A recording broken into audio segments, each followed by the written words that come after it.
I always say never to give up because things will have a brighter side, but how am I meant to believe that when you come along and make people cry? Every night they would weep, just hoping it could get them to sleep, because things were always better when they were lying dead on the bed, but who really wants to be dead when there are better days lying ahead, supposedly? Falling asleep and dreaming is the closest thing they had to a nice feeling. But for you, a nice feeling is making other people bow down to you kneeling, using abuse and violence, not letting them scream in the silence. Being a bully gives you pleasure and joy, but I don't understand how, because you're treating other humans like toys.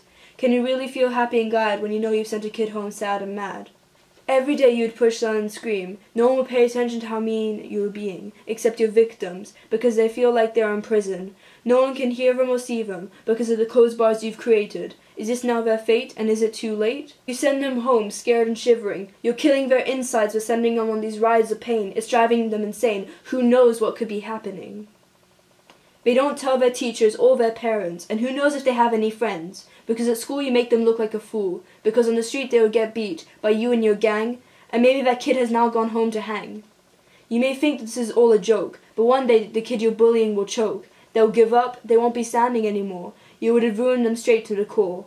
Well, will you draw the line? Will you draw the line when the kid you're abusing whines? Or will you draw the line when they don't show up to school the next day? When they don't walk around their street anymore?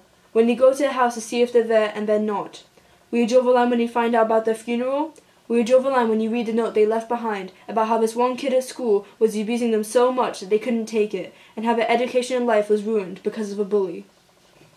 Are you still laughing and smiling? When you found out that you've ruined a kid's future and you've ruined a family home, how are you going to be able to roam around the school when everyone there will think you're a tool? Bullying and abuse can be stopped beforehand. It can be stopped before a kid's life is tossed and lost. It can be stopped before a family is broken. And if you're being bullied, please don't go unspoken. Tell someone you're starting to feel like you're done. And if you're a bully, are you also hurt? Is that why you treat other humans like dirt? Think about what you might say and do, because you might make someone fall through, and they'll be long gone, because you decided to show them that you're strong, when in reality you're not. The kid who you pushed around and yelled at every day is really the tough one here, but you've made them disappear.